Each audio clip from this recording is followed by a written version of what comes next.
मित्रों, हिंदू धर्म में माँ काली का एक सर्वोच्च व अलग ही स्थान है। कालों के भी काल माँ काली समस्त देवियों में एक विशेष महत्व रखती है। काली का अर्थ समय व काल है। ऐसा माना जाता है कि इनकी उत्पत्ति समय और काल के संयोग से पापियों के विनाश के लिए हुआ था। पृथ्वी पर ऐसा कोई भी पैदा ना हो सका जो समय और काल से बच सके, परंतु इस धरा पर ऐसी कौन से विपत्ति आन पड़ी थी जो काल रूपी माँ कालिका को अवतार लेना पड़ा।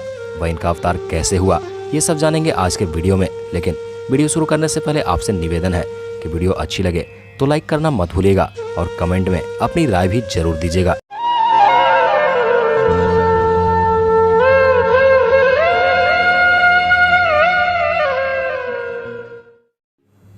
कालिका पुराण के अनुसार माँ काली का अवतार अमावस्या के दिन शुक्रवार को हुआ था।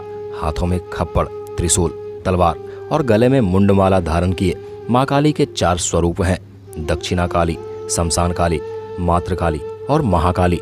ये चारों दशा में काली के अलग अलग स्वरूप हैं। वैसे तो इनकी पूजा संपूर्ण भारत में होती है, परंतु बंगाल व असम राज्य में माँ काली को विशेष महत्व दिया जाता है। इनके अवतार को लेकर एक बड़ी ही रोचक कथा कालिका पुराण में मिलती है। कहा जाता है कि एक बार दारुक नाम का पापी असुर अपनी कठोर तपस्या करके श्री ब्रह्मा जी को प्रसन्न कर लिया। तब ब्रह्मा जी दारुक के सम्मुख प्रकट होकर वरदान मांगने को कहा। तब दारुक ने वरदान में अजेय होने का वरदान मांगा। तो ब्रह्मा जी ने कहा, मैं तुम्हें अमर होने का वरदान तो नहीं दे सकता, परंतु मैं तुम्हें एक वरदान देता हूँ कि इस धरा पर मौजूद कोई भी तुम्हें परास्त नहीं कर पाएगा। तुम अनंत बलवान हो जाओगे। और ऐसा कहकर ब्रह्मा जी अंतर्ध्यान हो गए।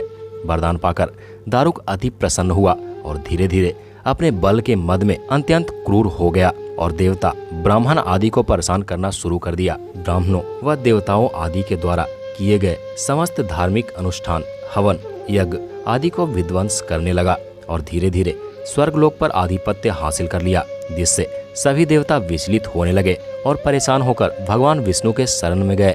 जब ब्रह्मा जी दारुक को वरदान दिए थे तब यह भी कहा था कि कोई भी नर तुम्हारा वध नहीं कर सकता, परंतु यह नहीं कहा था कि कोई नारी तुम्हारा वध नहीं कर सकती, जिसके कारण सभी देवता उससे हार चुके थे।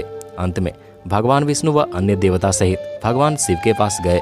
शिव को गुहार लगाने के बाद यह निर्णय लिया गया कि शिव जी की पत्नी पार्वती दारुक का वध करेंगी। शिव के इशारे से माता पार्वती ने अपने शक्ति का एक अंश निकाला।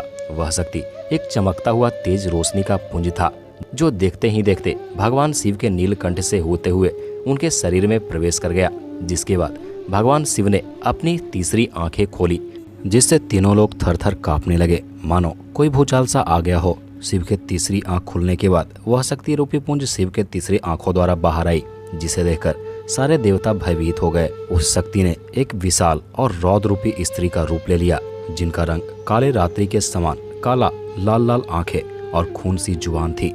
चेहरे पर आग सा तेज था और माथे पर तीसरी आंखें थी। समस्त अस्त्र शस्त्रों से सुसज्जित वह शक्ति काल रूपी काली कहलाई और वह शक्ति माँ काली ने दारुक नामक असुर का वध किया। माँ काली के भयानक रूप से चारों तरफ आग की लपटें उत्पन्न हो रही थी। वह शक्ति अत्यंत क्रोधित थी, जिनका क्रोध केवल शिव ही शांत कर सकते थे। समस्त देवताओं के आग्रह करने पर शिव ने बालक का रूप धारण किया और शमशान में लेटकर रोने लगे। उसी रास्ते माँ काली कहीं जा रही थी तो उस बच्चे पर उनकी नजर पड़ी और उन्होंने शिव को गोद में उठाया, जिससे माँ काली के हृदय में वात्सल्य की भावना जागृत हुई।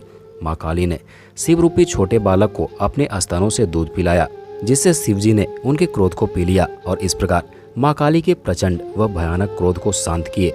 माँ काली को योगिनी के नाम से भी पुकारा जाता है। इसके पीछे की कहानी जानने के लिए आप हमारे वीडियो को जितना हो सके शेयर कीजिएगा। माँ काली ने महिषासुर, चंडमुंड, धूम्राक्ष, रक्तबीज, शुंभ निशुंभ जैसे राक्षसों का वध किया। माँ काली को 10 महाविद्याओं में से एक माना जाता है। भारत में माँ काली के 3 विश्व प्रसिद्ध मंदिर हैं, जिसमें पहला स्थान कोलकाता का काली मंदिर, दूसरा माँ गढ़ कालिका मंदिर और तीसरा पावागढ़ शक्तिपीठ मंदिर है। यहाँ पर माँ काली की पूजा महाकाली के रूप में होती है। यहाँ देवी सती का वक्ष स्थल गिरा था। यह मंदिर बड़ोदरा शहर से 50 किलोमीटर दूर स्थित है।